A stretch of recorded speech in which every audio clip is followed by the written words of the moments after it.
Los primeros siglos del cristianismo fueron difíciles para los fidedignos. Muchos sufrieron persecuciones y fueron muertos. Otros fueron convencidos a negar su fe con la finalidad de conservar su vida.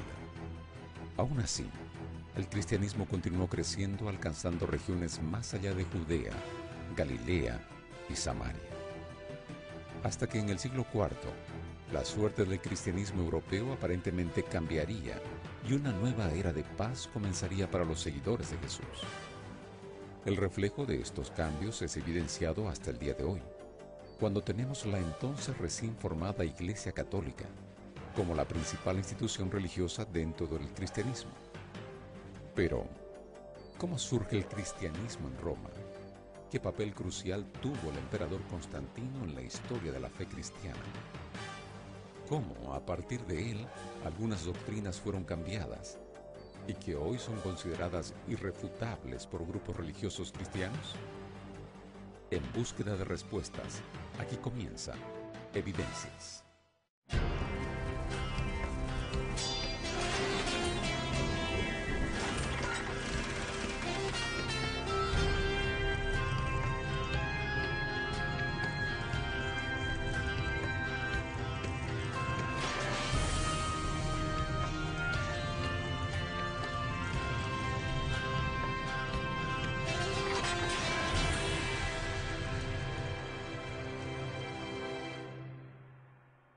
Cuando los discípulos empezaron a predicar las buenas nuevas del Evangelio, la mayoría comenzó por la región de Judea y con el tiempo fueron expandiendo, alcanzando regiones más distantes. Las Escrituras relatan que el apóstol Pablo fue el elegido para llevar el Evangelio a los gentiles. En sus viajes misioneros, el apóstol pasó por las regiones que hoy conocemos como Turquía, Grecia e Italia. El legado de este trabajo es evidenciado en las epístolas de su autoría que se encuentran en las Sagradas Escrituras, siendo una de ellas la carta de Pablo a los romanos. Cómo los romanos recibieron el mensaje de Pablo y cómo la fe cristiana fue creando raíces en la capital del poderoso Imperio Romano. La presencia cristiana en Roma aparentemente predata la visita de Pablo a Roma. Tenemos evidencia de esto porque cuando él describe su carta a los romanos, él habla acerca de cristianos que se encontraban ya allí. Las tradiciones hablan acerca de Pedro como alguien que intervino en la iglesia de Roma, y nosotros sí tenemos evidencia que los judíos fueron echados de Roma en el año 49 después de Cristo. Judíos y cristianos, todos evidentemente fueron expulsados de Roma, ya que cuando hablamos acerca de cristianos, en este tiempo era bien difícil separarlos de los judíos. Todos se iban en la misma situación. Cuando los cristianos de Roma reciben a Pablo, no lo reciben como el evangelista que él pensaba llegar allí, ser recibido, llevar campañas, visitar los hogares. No, él llega en cadenas. Él había pensado visitar Roma y después visitar a España, pero en vez de eso, en su carta que él escribe desde Corinto, esperando con ansias poder visitarlos, había hecho varios intentos anteriormente, ahora él llega hasta Jerusalén y de Jerusalén él sale en cadenas hasta la capital del Imperio Romano. Pablo fortaleció la iglesia en Roma. Aunque él estaba en cadenas, él tuvo la oportunidad de escribir, tuvo la oportunidad de alentar, y la cárcel mamertina tiene el recuerdo de ese digno hombre, ese digno prisionero que estuvo allí como prisionero romano. Después del trabajo inicial realizado por los primeros discípulos y apóstoles, el cristianismo se fue expandiendo de forma general, inclusive en Roma. Esto causó el furor de las autoridades religiosas y políticas que desencadenaron en feroces persecuciones. Aún así, a cada hombre muerto, miles se aferraban a la fe cristiana, causando una verdadera revolución religiosa dentro del imperio. Esta rivalidad entre el imperio y el cristianismo fue creciendo cada vez más, hasta que surge un personaje, un emperador, que tomaría una posición inesperada que cambiaría la historia de la fe cristiana para siempre. Su nombre fue Constantino. La iglesia de Roma floreció igual que las iglesias en otras partes del imperio. Aunque fue abatido por varias persecuciones, Nerón acusó a los cristianos de haber incendiado la ciudad de Roma. Todos alegan que fue él mismo el que hizo el incendio. Los cristianos en Roma sufrieron persecuciones bajo la mayoría de los emperadores. Así que la comunidad romana no era una comunidad fuerte como la comunidad cristiana en Siria, la comunidad que había allá en Antioquía de Siria, la comunidad en Alejandría y otras comunidades cristianas en otras partes del imperio. No es hasta el tiempo de Constantino que entonces la iglesia en Roma llega a fortalecerse. Lo interesante es que Constantino, juntamente con ofrecerles la garantía de no perseguirlos más, entonces entra en cierto compromiso. Constantino introduce prácticas del mitraísmo, una religión oriental. Los persas adoraban a Mitra y a través de toda la parte este de Europa vemos la influencia del mitraísmo. Vemos la adoración al dios Sol, el día de Apolos, es venerado también por Constantino. Y entonces los cristianos, por aquello de que habían sido perseguidos durante tantos siglos, deciden hacer este compromiso entre lo que ellos creían y ahora la oportunidad de permanecer en paz en el imperio cristiano que Constantino le estaba garantizando. Constantino no siempre fue cristiano. Al principio él se declaraba protegido por el dios Hércules.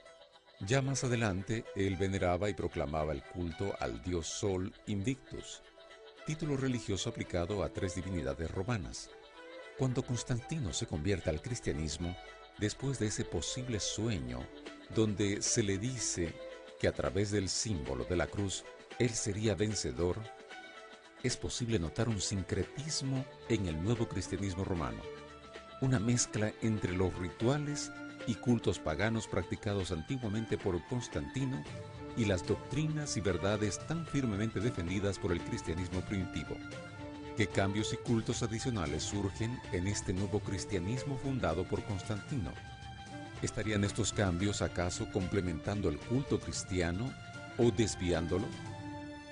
¿Qué más nos dice la historia sobre este sincretismo en el nuevo cristianismo romano? Los cristianos hasta ese momento habían venerado el día sábado como el día especial de adoración, aunque en los momentos de crisis para hacerse distancia de los judíos, muchos de ellos habían optado por pasar por desapercibidos y no enfatizar la observancia del sábado tanto como sus compañeros o sus hermanos judíos. En el caso del domingo ya era venerado como un día especial por algunos cristianos, dándole importancia por la resurrección de Jesús. Otro de los cambios que trae el cristianismo romano es la transubstanciación. Los mitraístas, ellos creían que se convertía el cuerpo de Mitra en ese pan, que ellos participaban de esa comida comunal. Entonces la Eucaristía, la cena especial que Jesús había instituido como la Santa Cena, cambia su significado cuando el cristianismo se une con el paganismo en Roma. Uno de los cambios mayores que tuvo también la Iglesia fue que comenzó a incorporar la veneración a la diosa madre. La diosa madre tenía una tradición antiquísima. Culturas de Anatolia adoraban a Cibele. Los sirios adoraban también la madre y el niño, en el caso de Astarte o Istar. Los egipcios adoraban a Hededet, Isis, Hathor y otras diosas que eran veneradas en el antiguo Egipto. En Mesopotamia también Istar. Teníamos en el caso de Israel esta pieza de una diosa de la fertilidad, o llamadas las figuras de Pilar. Estas diosas, Astarte o Acera, en muchos casos, eran veneradas en el contexto de los cultos de la fertilidad. En el mundo grecorromano tenemos a Artemisa o a Diana. Diana en el caso de los romanos y Artemis en el caso de los griegos, la cual en el caso de Éfeso era adornada por una multiplicidad de senos en este caso. Ella era venerada en el gran templo de Diana, Diana de los Efesios. Todas estas tradiciones de religión matriarcal en el cual las féminas eran adoradas, ahora se incorporan al cristianismo romano. Y a María se le atribuyen las características divinas que tenían estas diosas en las culturas del antiguo cercano oriente. Así que el cristianismo romano difería marcadamente del cristianismo que se practicaba en otras partes del mundo conocido. A partir del origen del cristianismo romano, varios concilios fueron realizados con la finalidad de establecer una religión sólida con principios definidos. La definición del canon bíblico, de las doctrinas a ser seguidas y de los rituales y procedimientos practicados en los cultos fueron algunos de los puntos discutidos. El resultado se refleja hasta los días de hoy, donde es posible ver una iglesia católica fuerte, que ya no tiene la gloria del pasado, pero aún es una autoridad dentro de lo que son las instituciones cristianas. Aún así, ya en aquel tiempo, no todos los cristianos estaban totalmente de acuerdo con este nuevo cristianismo. Viendo que la observancia de los principios primitivos y el desacato a la nueva autoridad eclesiástica establecida sería considerado una herejía, nuevamente la fe y la convicción de estos cristianos fue puesta a prueba. Los cristianos decidieron reunirse. El emperador mismo financió el primer concilio en Nicea y ellos se enfrentaron a estos cambios. Tenían que decidir si iban a aceptar, si iban a asimilarse, si iban a aceptar la paz que le estaba garantizando ahora el imperio. Muchos de ellos decidieron aceptar la paz que le estaban ofreciendo y la garantía de que ellos no iban a ser perseguidos. Otros no. Aquellos que no aceptaron la veneración del domingo o la veneración de María, aquellos que no aceptaron la teología de la transubstanciación, ellos fueron considerados como herejes. Muchos de ellos deciden apartarse más hacia el este. Ellos llegan a lugares como la India, algunos llegan hasta China. Cristianos que tenían ese fervor y tenían el deseo de permanecer con una fe pura. Otros descendieron hasta África. Así que muchos grupos cristianos trataron de mantenerse puros aún en medio de la hegemonía que quería crear Constantino y el Imperio Romano.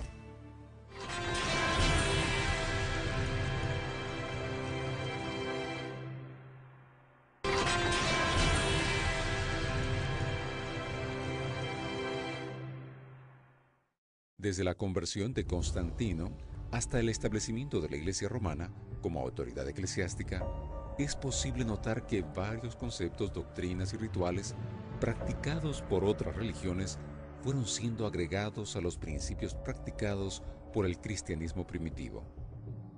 El concepto de la transubstanciación, el culto a la diosa madre, ahora siendo impuesto a María, la veneración del día del sol, son algunos ejemplos de prácticas incorporadas a este nuevo cristianismo. Otro concepto importante establecido, y que aún hoy es muy respetado entre varias religiones cristianas, fue el aumento del panteón cristiano. Primeramente, la divinidad era una sola compuesta por tres personas: Dios, Jesús y el Espíritu Santo. El nuevo cristianismo romano ahora presenta una serie de ayudadores a esta única divinidad, que inclusive son dignos de veneración, los santos. ¿Qué papel espiritual en la vida del cristiano estos personajes pasaron a tener? La veneración a María tiene su origen en el paganismo o en las religiones alternativas que había en el antiguo cercano oriente. Igualmente, la veneración a los santos tiene su origen en la veneración de seres especiales, ya sea ángeles o en algunos casos llamados demonios o espíritus, o en el caso de los egipcios tenían amuletos con escarabajos, nombres de faraones que eran venerados como dioses. Así que el Partenón de posibilidades, de deidades, era amplio. De acuerdo a la necesidad que tuvieses, pues había un Dios que podía satisfacer esas necesidades. En el caso de los griegos, tenían también una multiplicidad de dioses. En el caso del cristianismo, se le atribuyen las características o virtudes que tenían estas deidades paganas ahora a santos, a los cuales se le pueden pedir favores especiales. En la antigüedad, pues se le pedía a Esculapio, el dios de la medicina, y entonces ahora se le presenta a un santo que le puede ayudar a aquellos que son médicos. En el caso de Neptuno, era el dios del mar, pues ahora tenemos un santo para aquellos que son pescadores o aquellos que son marineros. Y así sucesivamente, no solamente santos que aparecen o personas con identidad que pueden ayudar a aquellas personas que se encuentran en la tierra, sino que María también cobra características de acuerdo a las necesidades o a los pueblos donde es introducida. Así que tenemos alguna aparición de la Virgen María en relación con aquellos que veneraban la fe musulmana, a Fátima en la península ibérica. Tenemos diferentes nombres para María de acuerdo a los lugares donde se adaptaba la diosa para las necesidades o el contexto de ese pueblo. Algunos cristianos en la época rechazaron la veneración a María, a los discípulos y a los principales apóstoles y evangelistas. Pero con el tiempo, esta práctica creó raíces en el cristianismo que duran hasta la actualidad. Muchos cristianos en sus casas tienen estatuillas de la Virgen, de sus santos apreciados, y rinden oraciones y cultos a ellos. ¿Serían los milagros y las apariciones de los santos evidencia suficiente para justificar su adoración? ¿Acaso no dice la Biblia que solamente a Dios adorarás y no harás para ti imagen alguna? ¿Qué conclusiones se pueden sacar al respecto? La evidencia mayor para estos cultos está en la experiencia, los milagros. Es innegable uno poder enfrentarse ante alguien que padecía un cáncer o que tenía algún tipo de enfermedad y ver que esa persona fue sanada después de haber hecho una promesa a un santo o a María. La evidencia médica ya desde los tiempos antiguos y aún en tiempos modernos es difícil de rebatir. Existen y suceden estos milagros. Hay apariciones. Sería irresponsable dudar de la sinceridad de alguien que ha visto algo, ha tenido una experiencia sobrenatural. Pero la Biblia ha sido muy precisa en establecer que no son las experiencias las que determinan cuál es la verdad. Es la palabra de Dios la que determina cuál es la verdad. Aun si nosotros vemos fuego del cielo, no significa que eso es verdad. Se trata de un así dice Jehová, la evidencia escritural, lo que dice la palabra del Señor. Un escrito está en lo que determina qué es correcto o qué es falso. Únicamente un escrito está en lo que nos puede dirigir hacia la verdad. La preservación de la verdad, de los principios primitivos del cristianismo, siempre fue puesta a prueba. Las Escrituras, desde los primeros siglos, ya alertaba que el mal operaría de tal forma que, si fuese posible, engañaría hasta los escogidos. El Apocalipsis, escrito por el apóstol Juan, revela de forma sorprendente cómo de aquel momento en adelante la historia del cristianismo sería escrita. El libro presenta cómo la fe cristiana vacilaría, cómo los engaños surgirían y qué poderes políticos y religiosos se levantarían con la finalidad de impedir que la verdad se mantuviera pura hasta el final. Los primeros capítulos del Apocalipsis son el comienzo de la alerta para el futuro de la fe cristiana. Allí son presentados 7 mensajes de corrección y esperanza, útil para las iglesias de aquella época y también para todos los cristianos que desde entonces lucharon por preservar la verdad. La Biblia profetiza que estos movimientos iban a tener lugar. En el caso de los mensajes a las 7 iglesias, cuando se habla acerca de la iglesia de Pérgamo, ya se da la idea de que estos movimientos iban a tener lugar. El culto al emperador o la sinagoga de Satanás, también la introducción de Jezabel, esa mujer que se introduce a la iglesia haciendo referencia al culto a María y a la veneración de los santos, en la doctrina de Balaam. Ya el libro de Apocalipsis presenta o prepara a los cristianos para lo que iba a suceder, y el antídoto hacia esa nueva fe o a esa corrupción de la fe antigua es volver. Hay 7 mensajes, hay 7 promesas, hay 7 cartas que invitan a los cristianos a estar conscientes de que esto ha de suceder, pero que ellos tienen esperanza si se arrepienten de esos caminos.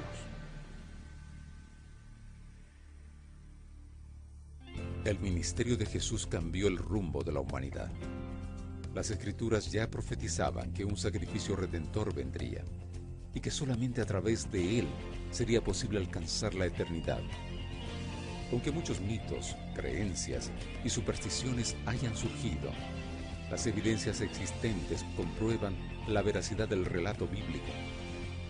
Actualmente, el cristianismo es una de las principales religiones del mundo, aunque está compuesto por miles de denominaciones distintas, cada una profesando poseer la verdad. En medio a tantas interpretaciones, la única esperanza es seguir los pasos de los discípulos y de los cristianos perseguidos, aferrarse a los principios primitivos del verdadero cristianismo.